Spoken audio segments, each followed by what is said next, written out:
if there's a high status figure and you feel connected to that figure, if you feel attached to them, if they are your family or your tribe, if they've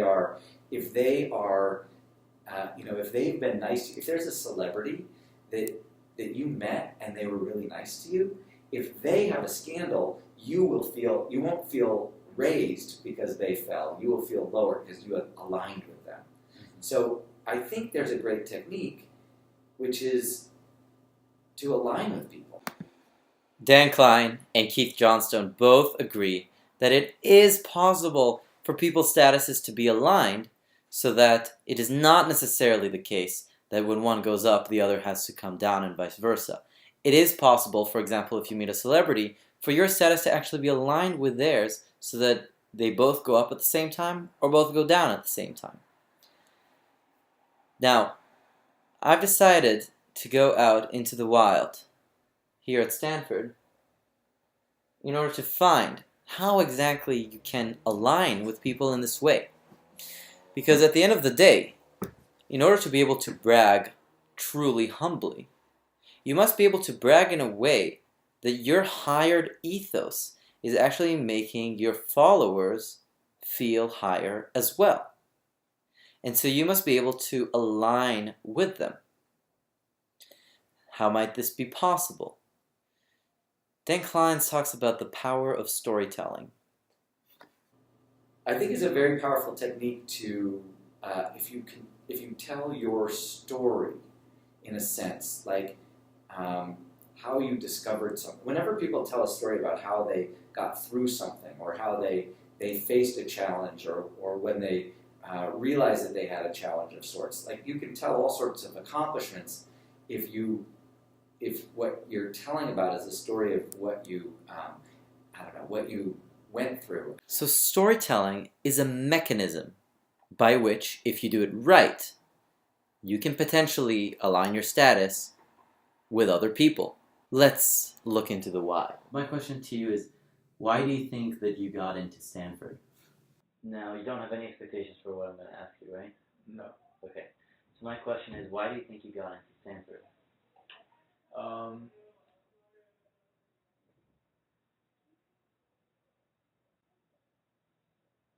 Because Why do you think that you got into Stanford?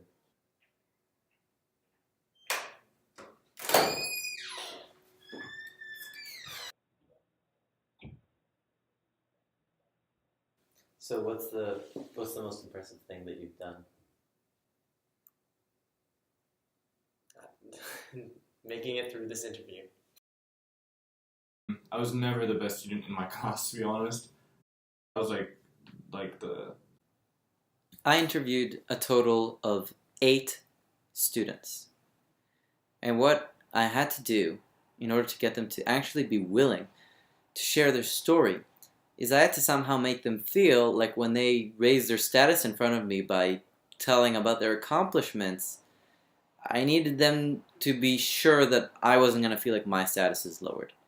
And I believe that I was able to do that in my interviews by having so much interest in them. I made very good eye contact, leaning in forward, asking them a lot of follow-up questions. And this is actually a technique that I was inspired to use thanks to both a comment by Dan Klein about how showing interest in people can help you align with them, as well as by one of Dale Carnegie's principles, which is the same one that Dan Klein mentioned, which is showing interested in people. Be interested, not interesting, and that will help you align with people.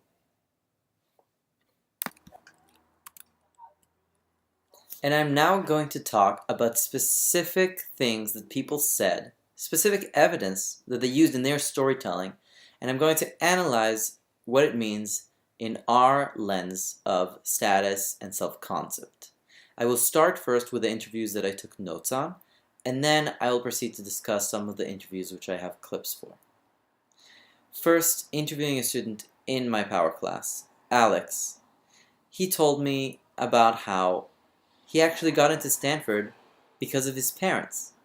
First, because they held a strong value for education and they provided him those values and the interest to, well, do his homework and do well in school. And second, because they were legacy for Stanford and that helped him get in.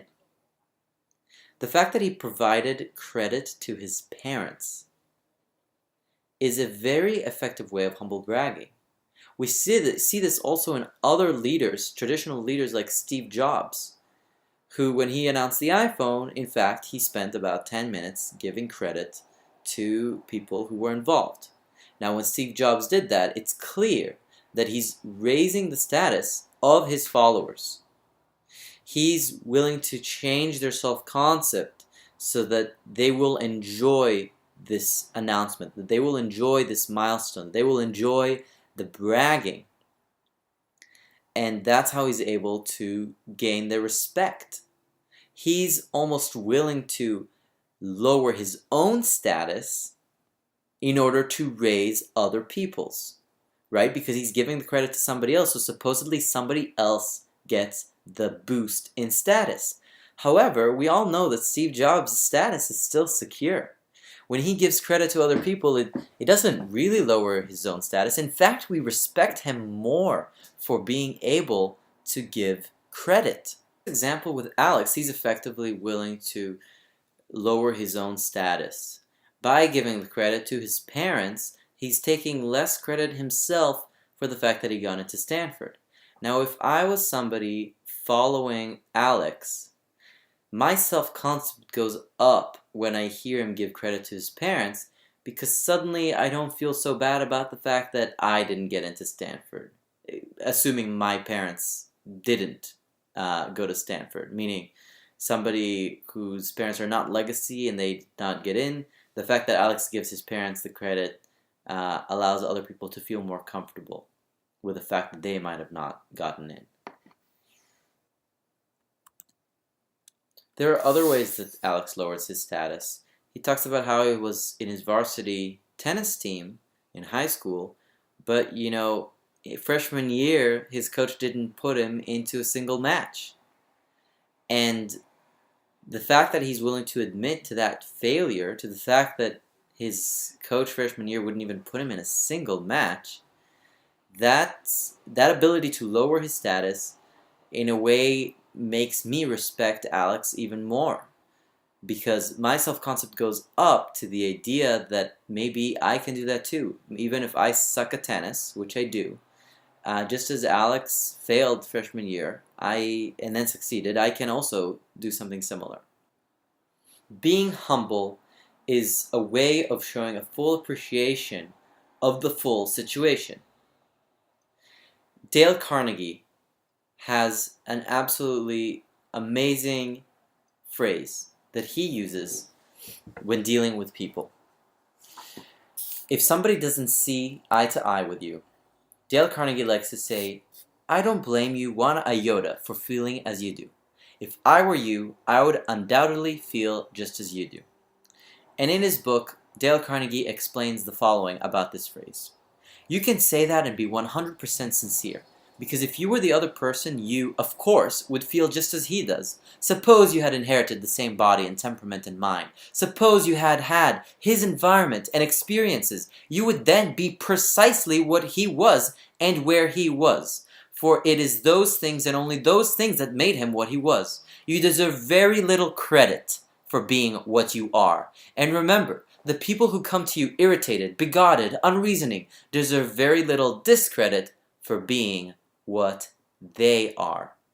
In this quote, Dale Carnegie demonstrates full appreciation, a full understanding of the situation. Everybody deserves just as much credit as everybody. This mindset is so powerful for leadership because if we look at Lord and Brown's framework for leadership, it allows people to have a higher self-concept of themselves because they don't feel like they're at fault. And in fact, you can make them feel like they have the credit. We're able to maintain our humility by trying to avoid the status competition with other people. When I interviewed Alan Jang, I was incredibly impressed by his perspective. Alan believed that he got into Stanford because he did things that he enjoyed, like research and coding projects, that were not directly competing with anybody else. They weren't preventing other people from succeeding in what they were trying to do. He wasn't competing for the head positions of the different clubs in his high school. He just went and did his own independent thing, his own independent research.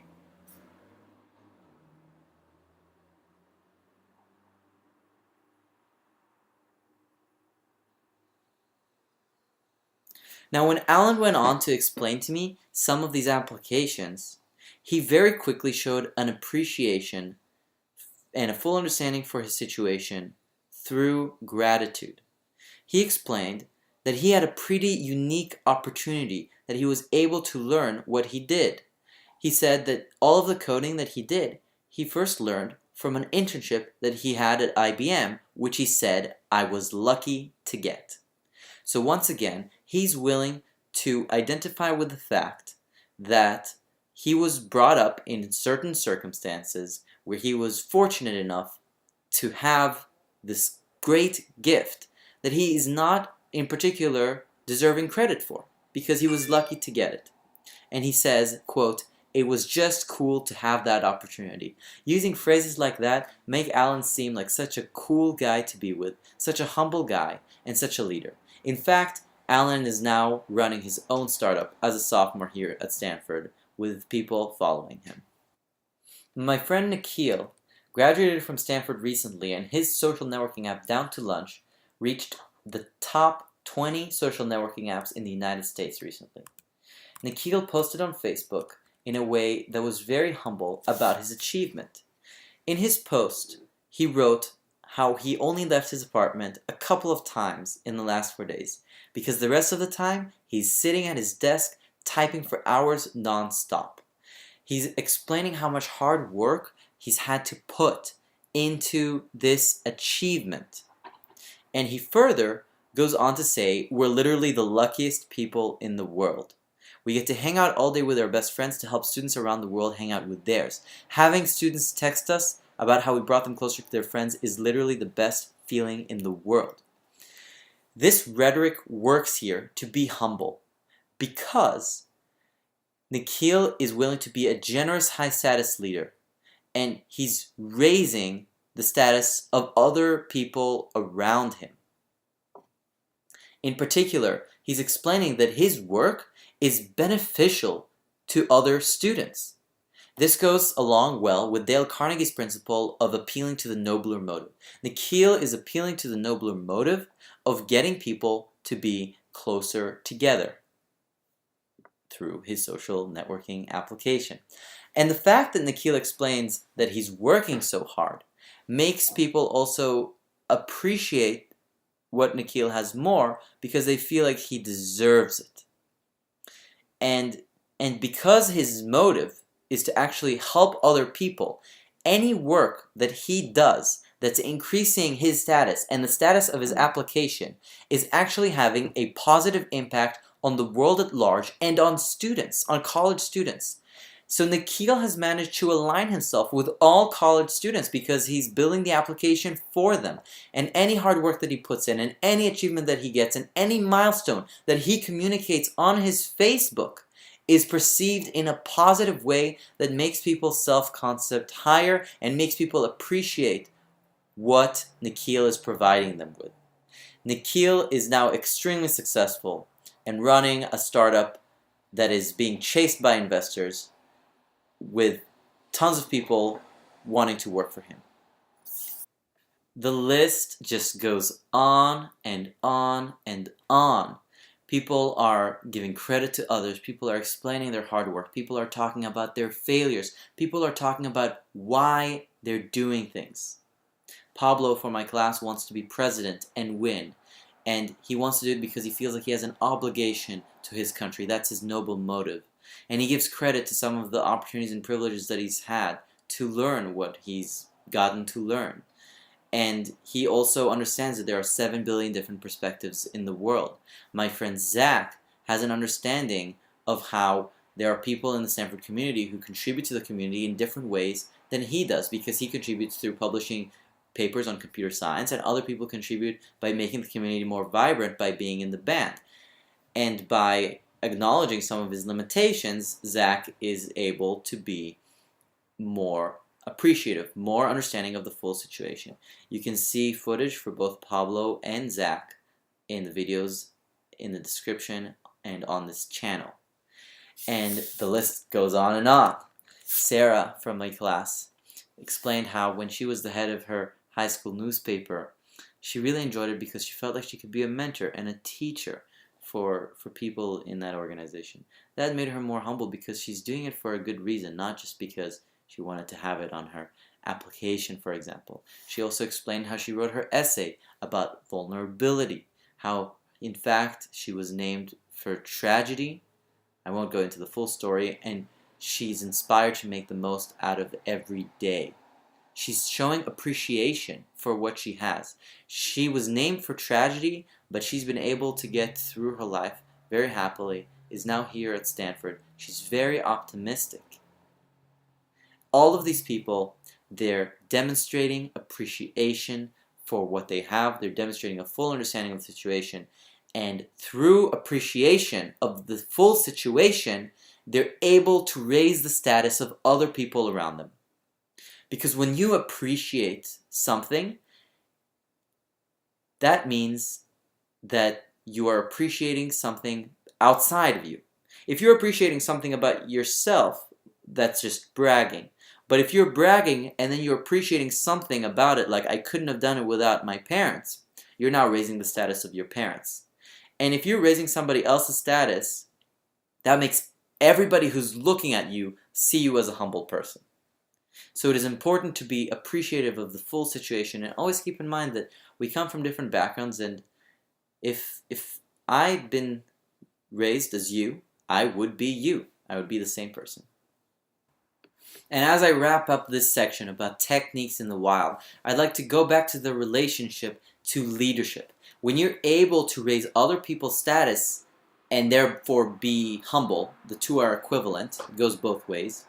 When you are able to do that as a leader, you are heightening the self-concept of your followers, and therefore people will follow you and you are a stronger leader. These techniques, they're not only used by students, they're not only used by these future leaders, they are also used by the current leaders here in the system. John Hennessy, when he spoke in MSNE 472, he was asked about Stanford's success. And he answered using these very same techniques. He talked about how Stanford took a very long time to build. It's not something that can be recreated just overnight. And he's talking about all this hard work that had to be put into it. He said that it's not his credit. He said that it's credit to all the people who put in years into this, much before he even was at the institution. And so he's able to raise other people's status. He even raised my status while talking about this. And people are willing to follow him for it. Steve Jobs, when he gave his commencement speech here at Stanford, talked a lot about vulnerability. He talked about death, and he talked about how death drives him to do the nobler motives. It drives him to make change. It drives him to follow his heart. When I interviewed Sean from my class, he talked about how he put a lot of heart into his essays. What is the significance here of heart, vulnerability, these emotions? So many leaders, they're using these appeals to emotional appeals, but they're extremely targeted at status. When you're talking about your heart, you're talking about love, you're talking about warmth. And when we give that to other people, that is equivalent to family. What Dan Klein describes as the definition for status alignment. We are aligned in our status with our family. If my brother's status is higher, my status is higher most of the time. And so these leaders, whether students or John Hennessy or Steve Jobs, we are able to align ourselves with others in order to be able to raise everybody's status, in order to be able to alter our followers' self-concept in a positive way, in order to be strong leaders that people enjoy to follow. And everything comes back to status, and everything comes back to appreciation. Because if I have heart for something, that is appreciation.